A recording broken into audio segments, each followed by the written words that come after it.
कभी कभी आदमी जीवन में बड़ा मायूस हो जाता है, कहता है मैंने इतना सब कुछ किया है लेकिन सब कुछ हासिल नहीं हुआ।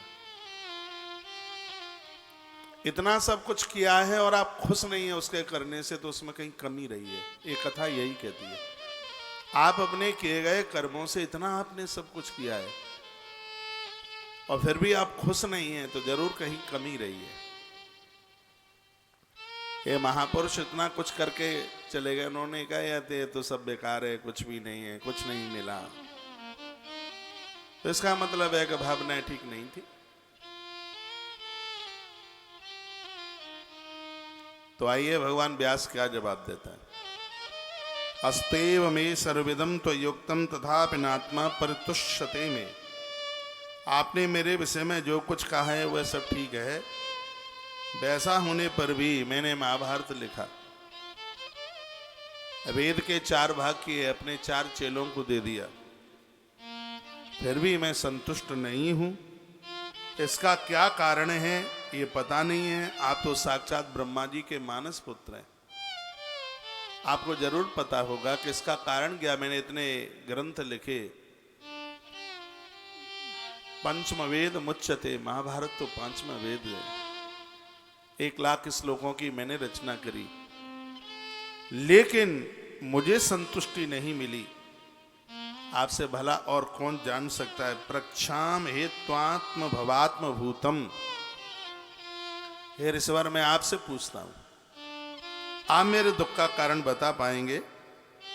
नारद जी, आप समस्त गोपनीय रहस्यों को जानते हैं, क्योंकि आपने उस पुराण पुरुष की उपासना की है। जिन पुराणों को मैंने लिखा है, मैंने तो कागज के ऊपर लेखन किया, लेकिन उस पुराण पुरुषोत्तम का तुमने प्रत्यक्ष दर्शन किया है।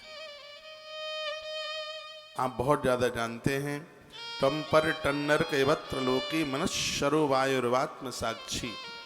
आप सूर्य की भांति तीनों लोकों में भ्रमण करते हैं और योग बल से प्राणवायु के समान सबके भीतर रहकर उस सबके अंतःकरण के आप साक्षी हैं। साधु सबके हृदय में रहता है। योग अनुष्ठान और नियमों के द्वारा परम ब्रह्म शब्द ब्रह्म दोनों की जानकारी आपको है। तो आप बताइए मैं दुखी क्यों? अपने गिलानी का दुख का समाचार संसारियों को मत पूछिए, समाधान संतों से मिलेगा, गुरुजनों से मिलेगा। आज की कथा बहुत सुनने लायक है। जयपुर के लोग पंडाल परिसर में पहुंचकर, आसपास के लोग भी आ सकते हैं। 4 सवा 4 बजे तक कथा चलती है, आरती होते होते यहाँ 5 बज जाता है। उसके बाद प्रसाद लेकर सब अपने अपने घर के लिए प्रस्थान करते हैं। टेलीविजन पर तो पूरा साल भर आप कथा सुनते ही रहते हैं, लेकिन जब जयपुर गुलाबी नगरी में जल प्रवाहित हो रहा है भागवत भागीरथी का, तो यहाँ पहुंच करके ही इस कथा का आनंद ले लिया जावे तो बहुत ज्यादा ठीक है। आइए नारद वाच। नारद जी कहने लगे, भवतानुदत्त प्रायमेशो भगवतो मलम। हे व्यास, आपने भगवान के निर्मल यश का गान बड़ी प्रियता के साथ किया।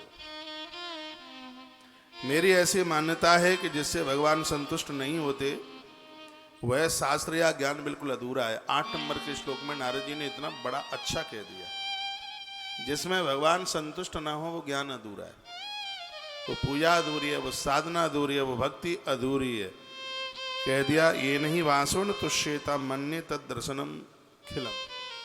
जिसमें ईश्वर संतुष्ट नहीं है तो वो सब किया गया सब अधूरा है। आपने धर्म आदि पुरुषार्थों का जैसा निरूपण किया, भगवान श्री कृष्ण की महिमा का वैसा आपने निरूपण नहीं किया। हम दुनिया भर की बातें व्यासपीठ से कहते रहे, लेकिन उसमें कहीं भगवान के नाम का संपुट ना हो तो बेकार है। और प्राय आजकल कथाओं में सब दुनियादारी की बातें होती हैं, ईश्वर का तो नामो निशान नहीं होता। 9 नंबर के श्लोक में देवश्री नारद जी कितना अद्भुत बोले हैं। वो कहते न तथा वासुदेवस्य महिमा यान वर्णिता है। ये जितने भी ग्रंथ आपने लिखे, ये तब की बात थी जब पुराण 17 लिख दिए। तो नारद जी ने कहा, ये सब तुमने किया, आपने बहुत चीजों का व्याख्यान किया, तत्व का आपने बड़ा व्याख्यान किया, लेकिन न तथा वासुदेवस्य महिमा यानु वर्णिता है। आपने कहीं वासुदेव भगवान कृष्ण की महिमा का गायन नहीं किया। और जब तक ईश्वर की महिमा का गायन न हो तो मन को शांति कहां से मिलेगी। इसका अर्थ है दिन भर चाहे 100 काम आप करते रहिएगा, लेकिन उन कार्यों में कहीं भगवत कार्य न हो, भगवान आराधना, भगवान साधना न हो तो क्या गया, सब निष्फल है। ये संसार की चीजें कहां शांति देंगी। आप थोड़ी देर के लिए मंदिर में बैठते हैं, कितना सुकून मिलता है, कितने मन को आनंद मिलता है। तो नारद जी कहने लगे, न तथा वासुदेवस्सा महिमा यानुवर्णिता। आपने कहीं भी भगवान वासुदेव की महिमा का वैसा निरूपण नहीं किया जैसा कि और चीजों का निरूपण किया। जिस वाणी से चाहे वह रस भाव अलंकार आदि से युक्त ही क्यों न हो, जगत के पवित्र करने वाली भगवान श्री कृष्ण के यश का कभी गान नहीं होता। वह है तो कौए के लिए उच्चिष्ट फेंकने के स्थान के समान। जो वाणी भगवान का नाम उच्चारण न कर पाए तो समझ लो कि कौए ने कोई चीज झूठी कर दी हो, वो फेंकने के लायक है। जितना कि कौआ चोंच मार करके जिसको अपवित्र कर देता है, जीवन उसी प्रकार से अपवित्र हो जाता है। यदि क्या लिखा है, वो वाणी ऐसे फेंकने के लायक है जैसे कौए का जूठा, कुत्ते का जूठा, बिल्ली का जूठा फेंकने के लायक है।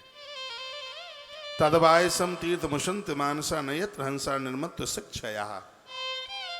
हंस की भांति ब्रह्मधाम में विहार करने वाले भगवत चरित्र वृंदाश्रम परमहंस भक्त कभी उन बातों में कभी रमण करते नहीं है जो थोती है, बिल्कुल बेकार की है। इसलिए तो मेरी तो यह प्रार्थना है और यह कहना है कि भगवान श्री कृष्ण के अद्भुत प्रसंगों का आप वर्णन विस्तार पूर्वक कीजिएगा। 4 श्लोक नारद जी सुनाते हैं, चतुश्लोकी भागवत कहते हैं उसको ही, और कहा इसका तुम विस्तार करो। इन्हीं 4 श्लोकों में से भगवान व्यास ने 18,000 श्लोक बना के तैयार किए। नारद जी ने संदेश दिया। नारद जी की आंखें उस समय भर आई, उस समय रो पड़े जब कहने लगे कि आज मैं जो भी हूं वो भगवान की वजह से हूं। भगवान गोविंद ने मेरे ऊपर बड़ी कृपा करी है। अपना पूर्व चरित्र सुना दिया। कहा मैं तो पूर्व में एक दासी का बेटा था, मैं बहुत छोटा था, मेरे पिता की मृत्यु उसी समय हो गई। नारद जी अपना पूर्व चरित्र सुना रहे हैं। ये कथा कहती है आप कितने भी बड़े हो जाएं लेकिन अपना बीता हुआ समय ना भूलिए, तो अहंकार नहीं आएगा, कभी अभिमान नहीं आएगा। आज खूब पैसा है, मकान वकान सब कुछ है, ये भी ध्यान रखिए कभी ऐसा भी दिन था 5 किलो आलू खरीदने को पैसा नहीं होता था। हमें और आपके बीच में ऐसे बहुत लोग बैठे होंगे। मैं तो पुराना समय याद करता हूं, विद्यार्थी काल मेरा पूरा हुआ था, थोड़ा थोड़ा सा 300 या 350 रुपया कमरे का किराया था। स्थितियां ऐसी थी, देने को पैसा नहीं था, कमरे में ताला डाल करके 4 महीना गोल रहा। अब तब आऊंगा जब 4 महीने का किराया होगा। 1400 रुपया बनता था,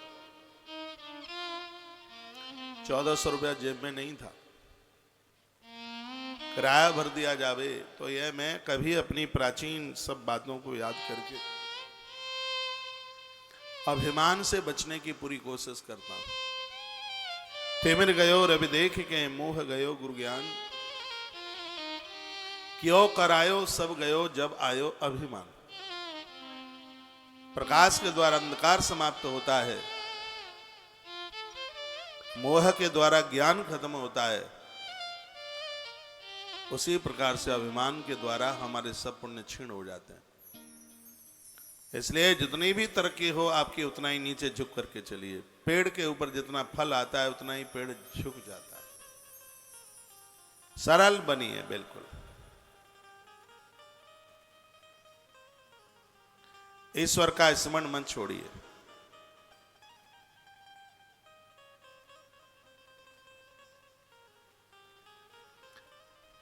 पांचवी भक्ति है, आप जब करते हैं पंचम भजन सुवेद प्रकाशा। वेदों में वर्णन है, ईश्वर से मिलने के लिए जो 9 सूत्र हैं उनमें से आपका भजन है क्या है? चौपाई देखिए।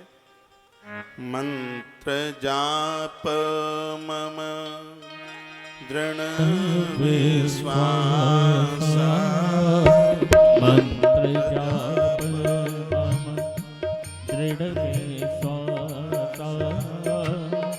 पंचम भजन शोभित प्रकाशा पंचम भजन शोभित प्रकाशा मंत्र जाप मम दृढ़ विश्वास मंत्र जाप मम दृढ़ विश्वास पंचम भजन सो वेद प्रकाश पंचम भजन सो वेद प्रकाश मंत्र जाप मम दृढ़ विश्वास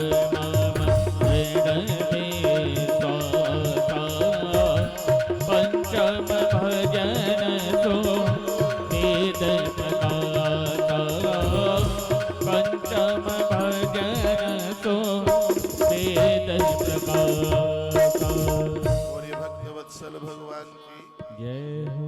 नवदा भक्ति में चौपाई बड़ी अद्भुत है। मंत्र जाप मम दृढ़ विश्वास। जप करने का फल तभी मिलता है, भगवान कहते हैं जब मेरे ऊपर विश्वास हो। विश्वास के बिना साधना में क्या मिलेगा फिर? मंत्र जाप मम दृढ़ विश्वास, मेरे प्रति दृढ़ विश्वास हो। पांचवी भक्ति है। देखो मन को कितनी शांति मिलती है। मन मयूर नृत्य करता है, नाचता है। तो कितना भी उत्थान हो, ईश्वर से जुड़ करके रहिए और अपने बीते हुए कल को, बीते हुए समय को मत भूलिए। किसने अपमान किया, ये भूलने की जरूरत है। उन लोगों को मत भुलाना जो तुम्हारी जिंदगी को ऊपर लाने में श्रेयस कर रहे हैं। कभी आप बाहर व्यापार करने को गए, एक आदमी आपको ऐसा भी मिला था जिसके हाथ तुमने थैला रखा था, जिसके पास तुमने अपनी एक छोटी सी अटैची रखी थी, और उसने मिट्टी के तेल वाले स्टोव पर रात्रि को आलू का रसा और रोटी बनाकर आपको खिलाई थी। याद कर लेना। जहाँ बेचारा उसके नीचे एक हैंडपंप लगा हुआ था, छोटा वाला सा, और वो लक्स साबुन उसने लाके तुम्हारे पास रख दिया था और कहा था भैया नहा लीजिए, हैंडपंप में चलाता हूँ। जब तुम नहा धो करके आ रहे थे तब तक उसने स्टोव जलाया और फिर तुम्हारे लिए चपाती रोटी बना दी थी। ऐसे आदमी को, एक उदाहरण तौर पर है, ऐसे आदमी को अपने जीवन में कभी भूलाना मत। मुझे याद आता है जब प्रभु श्री राम जी को अयोध्या का राजा बनाया जा रहा था, तो वहां पर बहुत बड़े बड़े लोग बैठे हुए थे। एक बात रखी गई थी कि इस इतने बड़े फंक्शन में, आयोजन में मुख्य अतिथि किसको बनाया जाएगा। बहुत ध्यान से सुने, मुख्य अतिथि किसको बनाया जाएगा।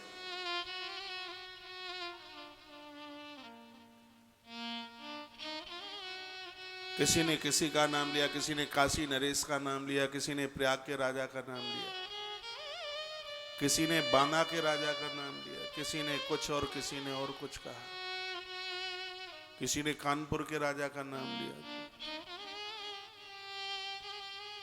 लेकिन भगवान ने कहा कि यदि आप सबको मेरा मत ठीक लग जाए तो मैं बताऊं इसमें चीफ गेस्ट किसको बनाया जाए इस आयोजन में, और आप सुन के हैरान हो जाएंगे जो मेरे प्रभु राम ने कहा। मेरे प्रभु श्री राम जी ने कहा इस प्रमुख आयोजन में हम मुख्य अतिथि उसको बनाना चाहेंगे जिस समय राम की जेब में अधेला भी नहीं था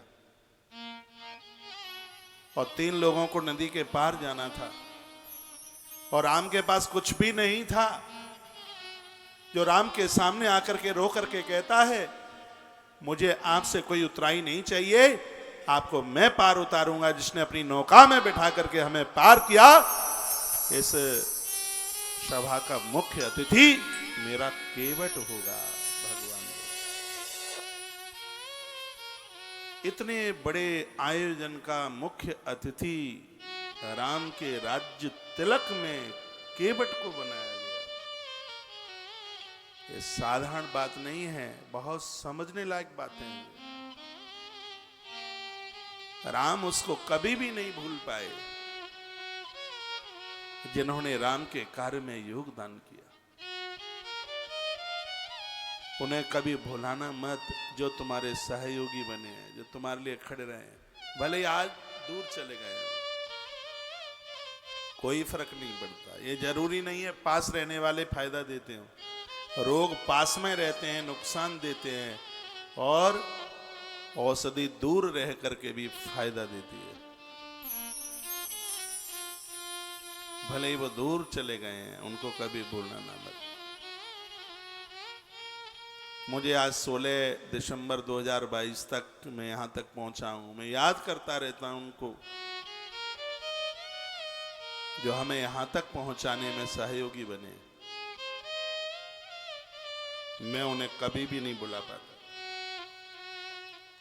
उन्हें याद करता रहता। कथा मेरी अपनी नहीं है, कथा ये सबकी है। नारद अपना पूर्व जन्म सुना रहे हैं, पुरानी बातें सुना रहे हैं, तो इसका मतलब है बीते हुए समय को भी याद कीजिए। पैसा है, हो सकता आज है कल ना रहे।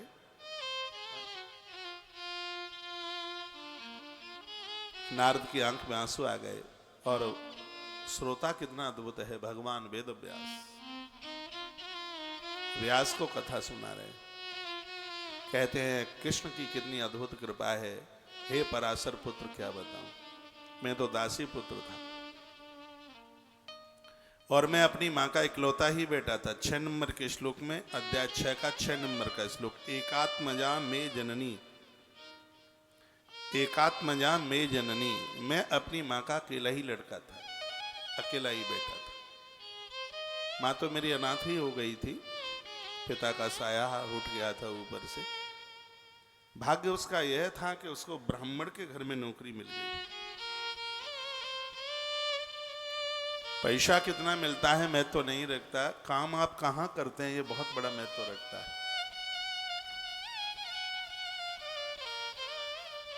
कहीं पैसा ज्यादा भी मिल जाएगा, लेकिन मन को सुकून नहीं है, नहीं चाहिए ऐसी नौकरी। मालिक बढ़िया है, सज्जन है, सदाचारी है, शराब नहीं पीता, उल्टा पुल्टा काम नहीं करता, तो पापी से तो घृणा होती है। मुझे एक आदमी मिला, कहा बड़ा दुखी हूं। मैंने कहा बात क्या है? पैसा तो बहुत मिलता है, लेकिन मालिक अच्छा नहीं है। उसकी पत्नी इतनी अच्छी है, इतनी सरल है, उसको अपनी पत्नी अच्छी नहीं लगती, गैर स्त्रियों के साथ भटकता रहता है। पैसा बहुत मिलता है, लेकिन मेरा मन नहीं लगता, इसलिए मैं नौकरी छोड़ के आ गया। मैंने कहा बहुत अच्छा किया है। काम तो वही हो जहां मन को सुकून मिले। नारद जी क्या कहते हैं, मां तो अनाथ थी, लेकिन मां का पुण्य यह था कि उसको एक अच्छे घर में काम मिल गया था। वो एक ब्राह्मण के घर में काम करती थी।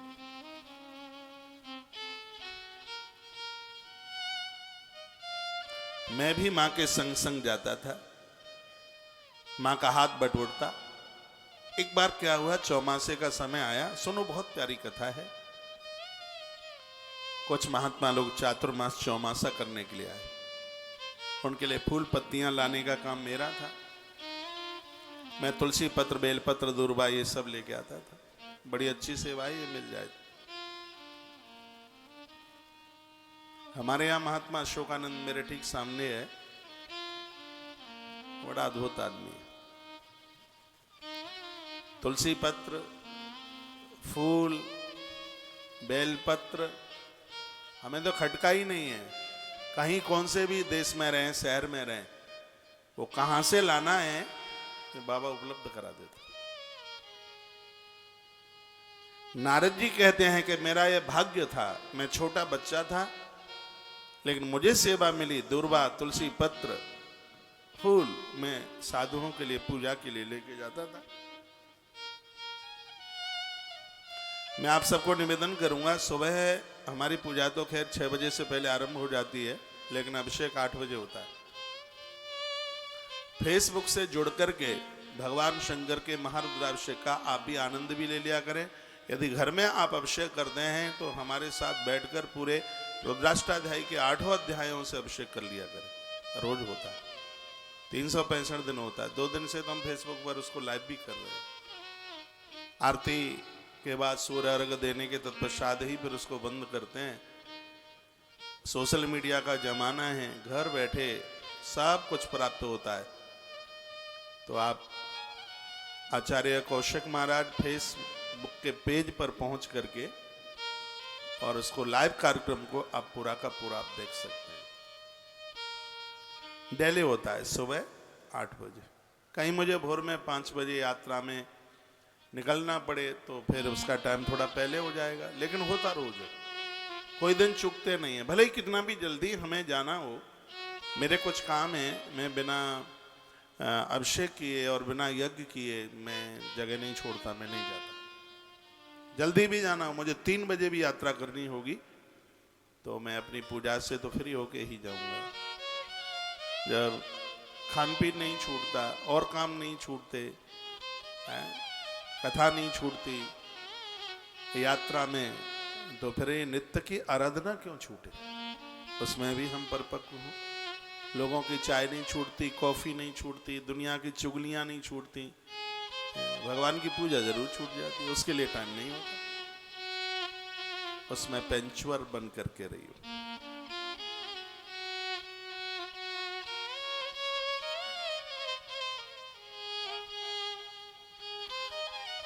तो वो कहते हैं कि मैं बड़ा भाग्यशाली था, बड़भागी था। मैं जब सामान बैठे पूजा का सब सामान लेकर के जाता था, संत कथा करते थे, आंख में आंसू आते थे, वो भोजन करते थे, प्रसाद बचता था, मैं लेता, मेरा मन बदल गया। जब वह जा रहे थे, एक दिन की बात थी, वो जा रहे थे तो मैंने उनके चरण पकड़ लिए और मैंने कहा, गुरुवर अब तो घर में यहाँ मन लगता नहीं है, आपके बिना मैं रह नहीं पाऊंगा, इसलिए आप मुझे अपने संग लेके चलिए। तो उन्होंने मुझसे कहा, बेटा माँ के लिए है, माँ की पूजा सेवा उसका ध्यान रखना जरूरी है। हम तुम्हें मंत्र दिए देते हैं, इसका जप करना, एक दिन भगवान प्रकट होकर कृपा करेंगे। संत चले गए। घर में मन नहीं लग रहा था, मुझे उनकी बहुत याद आती थी। हम संतों को याद करें बहुत अच्छी बात है, लेकिन संत हमें याद करना शुरू कर दें, ये हमारे लिए बहुत बड़ी बात है। ये हमारा भाग्य नहीं, महाभाग्य।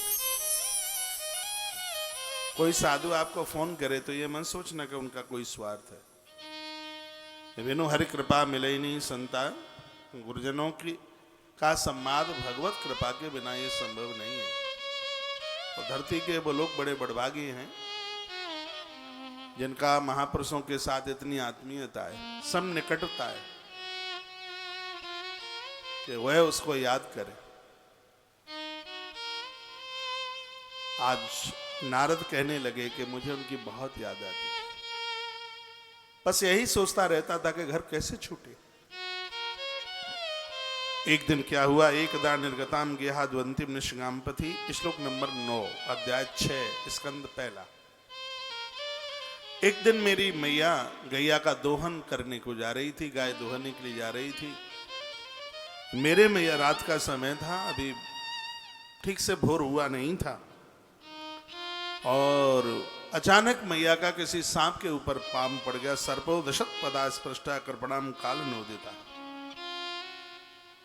ऐसा लगता है मुझे तो कि मेरी माँ का समय आ गया था और बेचारी को सांप ने डस लिया। वो सांप का भी क्या दोष था, काल की ऐसी ही कुछ प्रेरणा थी। सांप ने जैसे ही डसा उसी समय मेरी माँ की मृत्यु हो गई। मैंने माँ का अंतिम संस्कार किया और मुझे लगा कि भगवान की कोई ऐसी ही लीला रही होगी। इसके बाद मैं उत्तर दिशा की ओर चल पड़ा, उत्तर दिशा की तरफ मैं चल पड़ा। जब भी कभी तीर्थ यात्रा के लिए आप जाएं, हिंदुस्तान के किसी भी कोने में आप बैठे रहें, वहां से गंगा जी उत्तर की ही तरफ होती है। चाहे आप पूरब में हो, चाहे आप दक्षिण में हो, चाहे आप पश्चिम में हो, आप कहीं भी हो, ये मां गंगा की विशेषता है। पूरे देश के किसी भी कोने में आप हो, गंगा जी उत्तर दिशा में ही होगी। जो तीर्थ यात्रा करते चल, भले ही आप 100 कदम उत्तर की तरफ बढ़ाइए, फिर बाद में अपनी दिशा बदल लें, आप तीर्थ यात्रा के लिए निकले तो अपनी यात्रा उत्तर से आरंभ करें, उत्तर दिशा से। शुरू करें। यात्रा बढ़िया होगी, अच्छी होगी। लिखा है अनुग्रहम मन्यमान प्रातिष्ठम दिशा म उत्तराम, 10वें नंबर के श्लोक में लिखा है। मैंने अपनी यात्रा उत्तर से शुरू करी। कहते हैं अनुग्रहम मन्यमान प्रातिष्ठम दिशाम उत्तराम, मैं उत्तर दिशा की तरफ में चल पड़ा।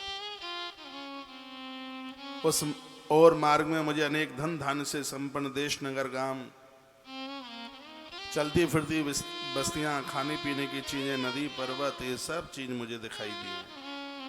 इस पथांजन पदास्तत्र प्रग्रामा ब्रजाक्रान खेट खरवट वाटिशा बन्या उपवनानि च। और मुझे ऐसा लग रहा था कि सब लोग मेरे सम्मान में खड़े हैं। और सीधी सी बात है, जिस दिन भगवान के बन जाओगे पूरी प्रकृति आपके सम्मान में खड़ी रहेगी।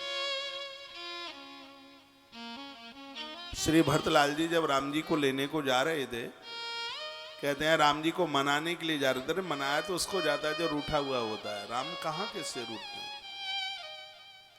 तो ग्रामीण अंचलों की स्त्रियां कुछ खेतों में काम कर रही थी, कुछ और भी वन्य लोग काम कर रहे थे। तो वहां के पुरुषों ने कहा देखो राम द्वारा से आ गए, राम द्वारा से आ गए, राम द्वारा से आ गए। भरत और राम की तो छवि एक जैसी लगती थी। वो स्त्रियां दौड़ दौड़ करके आई। वो बड़ा सम्मान भरत का हुआ। तो स्त्रियां क्या कह रही थी, कहते हैं कि हम सम्मान कर रहे हैं, बहुत अच्छा लग रहा है और इनका सम्मान करने में बहुत आनंद आ रहा है। वो वन्य स्त्रियां कहने लगी फिर भी हमें पता है कि ये राम नहीं है। तो स्त्रियां कहने लगी ये राम नहीं है। उनके पतियों ने पूछा कि ये राम क्यों नहीं है, देखो वही शकल वही हुलिया है। तो कहा कि ये राम नहीं है। कहा कैसे राम नहीं है, ये राम ऐसे नहीं है जो पहले वाला गया तो वो मुस्कुराता हुआ जा रहा था और ये जा रहा है उस मुस्कुराने वाले के लिए रोता हुआ जा रहा है। यही संत की पहचान है, जिसको ईश्वर के लिए जिसकी आंख में आंसू। भारी सम्मान भरत को मिला। भगवान के बन जाओगे तो सम्मान बहुत मिलेगा। और इतना सम्मान मिला, बाबा तुलसी ने रामायण में राम जी से पहले भरत की प्रणामता की, भरत को प्रणाम किया। प्रणवहु प्रथम भरत के चरणा, प्रणवहु भरत के चरणा। जा सुने मैं व्रत जाहि न बरना, जा सुने मैं व्रत जाहि न बरना। प्रणव प्रथम भरत के चरणा, जा सुने जाय न बरना। प्रणव प्रथम भरत के चरणा, जा सुने मैं व्रत जाय न बरना।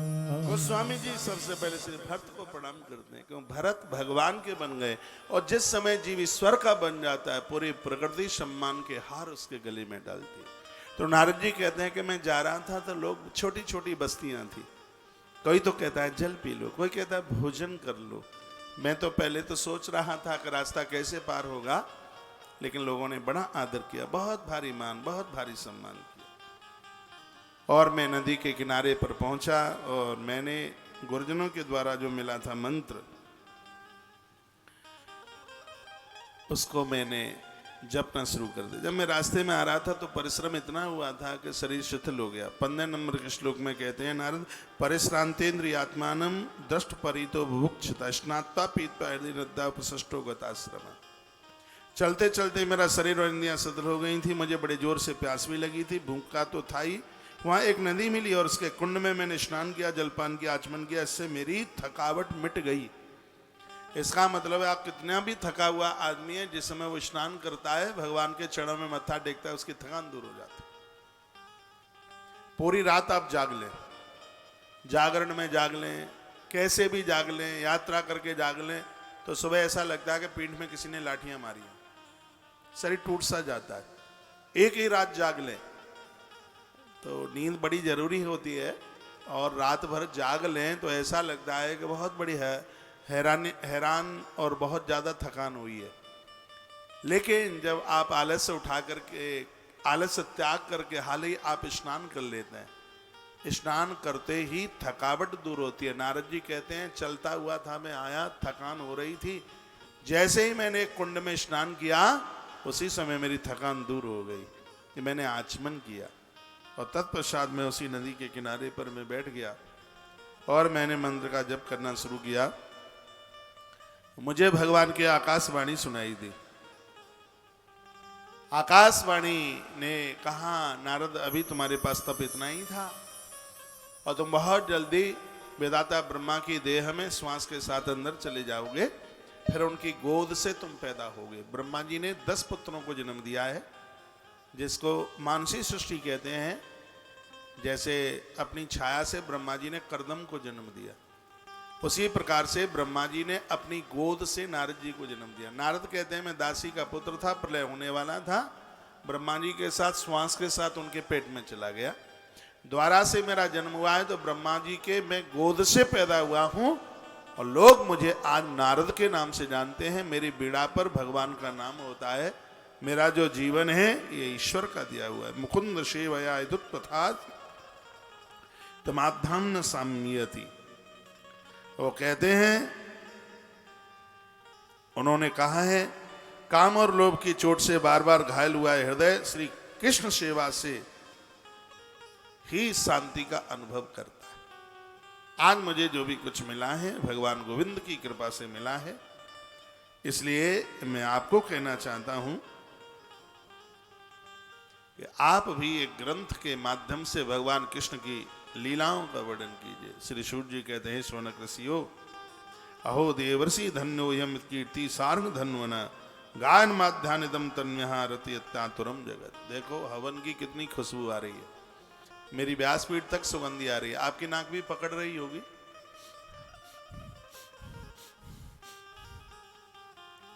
जन घर में क्या करो ये, जब आप अंदर प्रवेश करते हो तो यह कि नारायण भगवान को वंदन करके प्रणाम करके जूती चप्पलियां वहीं इधर इन्होंने बनाया हुआ है, नहीं उतार के। जयपुर के लोग बहुत अच्छे हैं, ये किसी के जूते चप्पल नहीं चुराते, आप चिंता न करना, बिल्कुल भी, बिल्कुल निष्कंटक होकर के, निसंकोच होकर के। ये मैं इसलिए भी बोल रहा हूँ, कल मैंने एक माँ को पॉलीथिन में जूते चप्पल डाली हुए देखा था, चप्पल, तो आप उसकी बिल्कुल भी चिंता न कीजिएगा, वहाँ वैसे ही मिलेंगे। और कोई ले भी जाएगा तो तुम्हारा शनि लेके जाएगा। कोई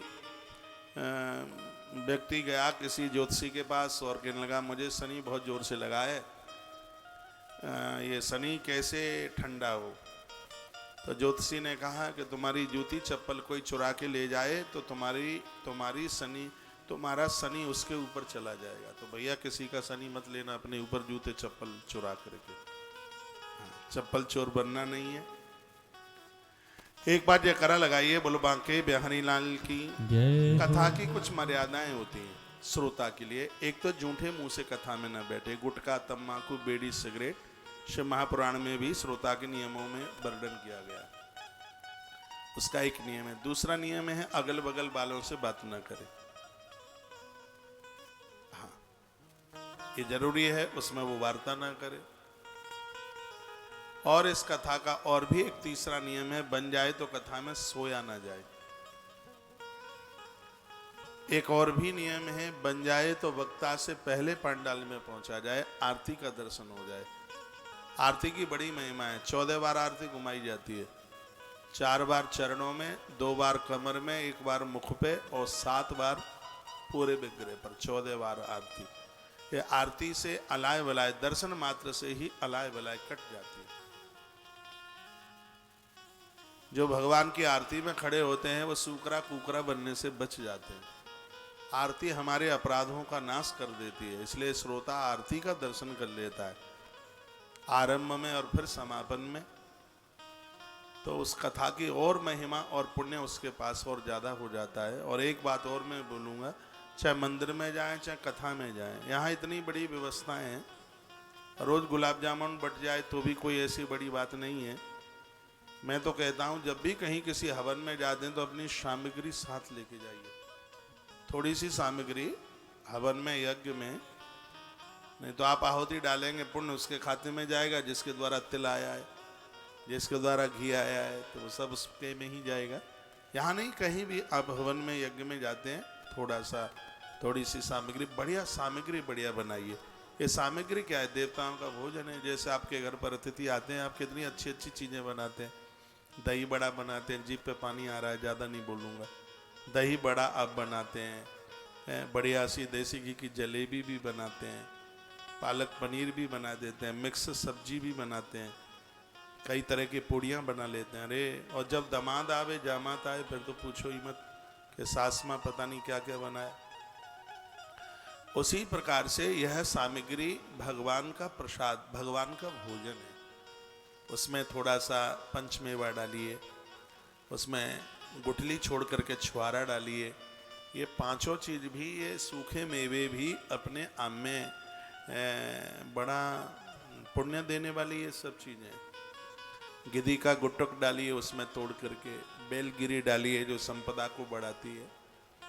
तो ये चीज़ें सामग्री बना करके और फिर जाइए हवन में, यज्ञ में, सामूहिक यज्ञ में, बड़े पुण्य की बात होती है।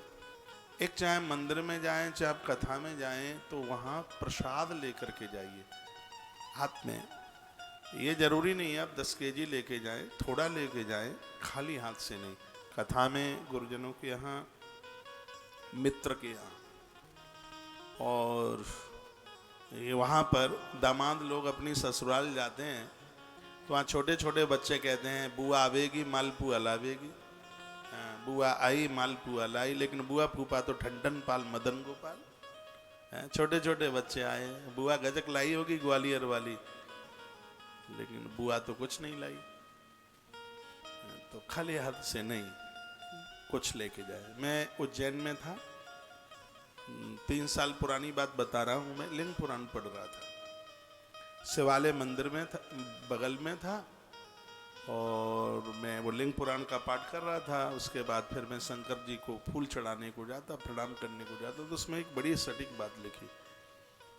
उसमें वर्णन किया गया था कि जब भी कभी आप मंदिर में जाते हैं तो कुछ भी नहीं, रास्ते में कोई पत्ता फूल भी मिल जाए तो तोड़ करके ले जाइए। पत्रम पुष्पम फलम तोयम योमाम भक्तम प्रक्षित, भगवान अति प्रसन्न हो जाते हैं।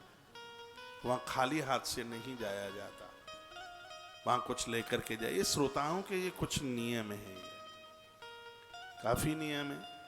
कुछ गरिष्ठ खा के बताइए जिसमें नींद ऐसा कुछ खा के आ जाए कि हाल ही नींद आ जाए, तो फिर कथा सुनने में दिक्कत है, परेशानी है। बोले इतना लेकर के, यहाँ नहीं, कहीं भी किसी कथा में भले ही वो चाहे जितना बांटे आयोजक जजमान, जो बांटे बांटे, जब भी कथा में जाए भले इतना सा लेकर के जाएं, खाली हाथ नहीं।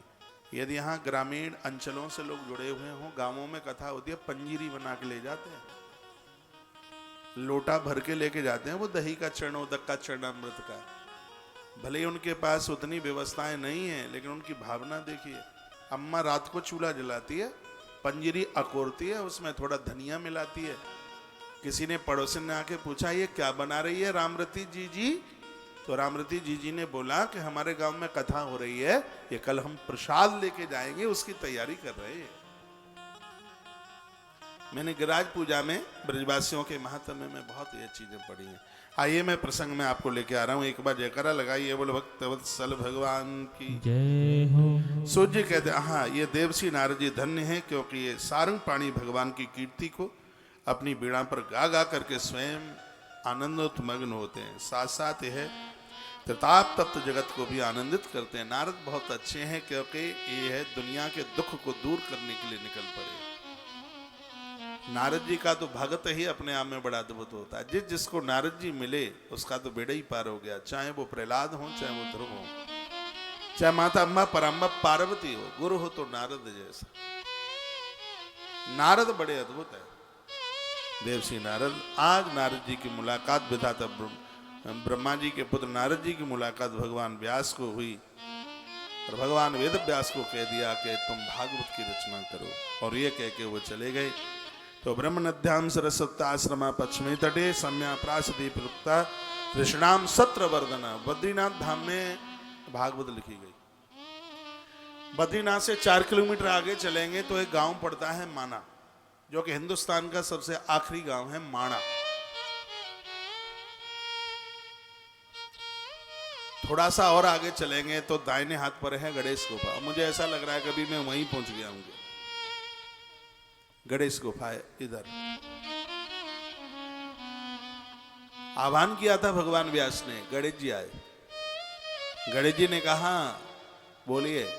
कहा मैं भागवत लिखने को जा रहा हूं, शब्द मैं बोलूंगा, लेखन तुम्हें करना है।